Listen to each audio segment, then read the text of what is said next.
Coming up on this week's news, Delaware River bridges may see a toll increase next month, the first in 17 years. Washington state drivers are about to see a toll hike. And this week, we begin to look at points of interest near the toll road you're traveling. Hello, everyone, and welcome to this week's update of all that's coming down the pike.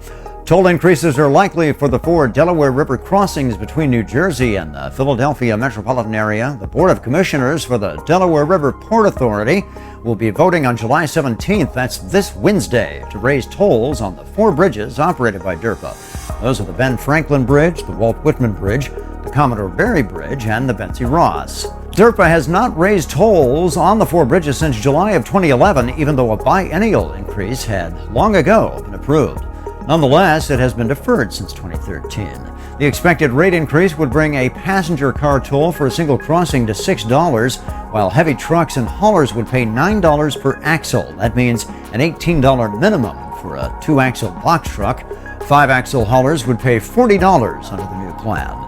Well, the jump in rates may seem stiff, but the Finance Committee of the DRPA Board actually approved a lower increase than would have been permitted under the biennial indexing plan, which called for the indexes to match up with the Consumer Price Index. That would have meant a toll increase that would have been about 50% higher than the current plan to increase toll charges. Again, the final vote is slated for Wednesday's hearing, which happens to fall on the 72nd anniversary of the establishment of the Delaware River Port Authority back in 1952. Tolls are set to rise for drivers in Washington State, where the Washington State Transportation Commission voted July 10th to approve an average 10% toll increase for those tolls on the State Road 520 bridge.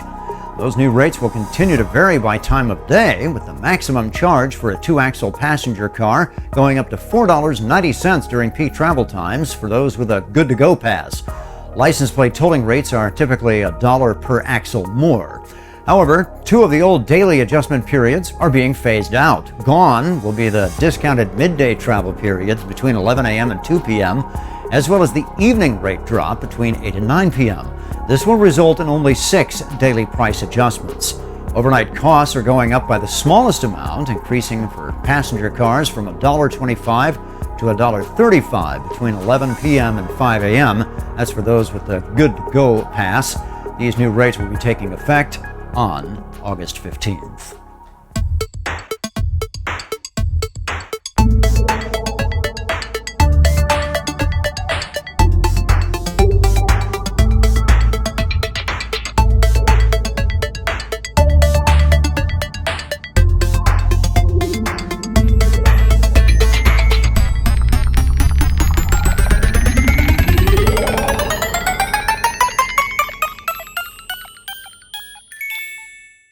This week, we take time out to help you take time out to explore some of the special attractions that are adjacent to some of the toll roads and turnpikes that you travel. And we're not just talking about theme parks either. For instance, adjacent to the Pennsylvania Turnpike and the Philadelphia metro area, we might add, is a place we all know from history, Valley Forge. The Valley Forge National Historic Park is where George Washington bunkered the Continental Army during the winter of 1777 and 78. It sits on about 3,500 acres of land, featuring a self-guided tour of the encampment site, on which you'll find reconstructions of the log huts that were used for storage and shelter during the 6-month period the camp was active. This is the area where Brigadier General Peter Muhlenberg bunkered his troops, and it's in this location the National Park Service stages reenactments of the activities and daily life of the soldiers and others who were bunkered here during those tenuous early days of our republic. The tour takes you past monuments that have also been erected to honor the soldiers who were here, and past monuments that honor other generals of the Revolution, like Brigadier General Anthony Wayne. You'll see Artillery Park and even George Washington's headquarters at the Isaac Potts House, a home he rented for his family, aides, and servants. The interior of this house puts in perspective the realities of life in that age, even for those with the most amenities at their disposal. If you want to sit and ride for the tour, seasonal trolley tours will take you through the encampment, departing 3 times daily during the summer. Those depart from the visitor center near the entrance to the park. The Valley Forge Visitor Center, by the way, has recently been upgraded and features an alternate view of the encampment in air-conditioned comfort with the Valley Forge Encampment Museum exhibit.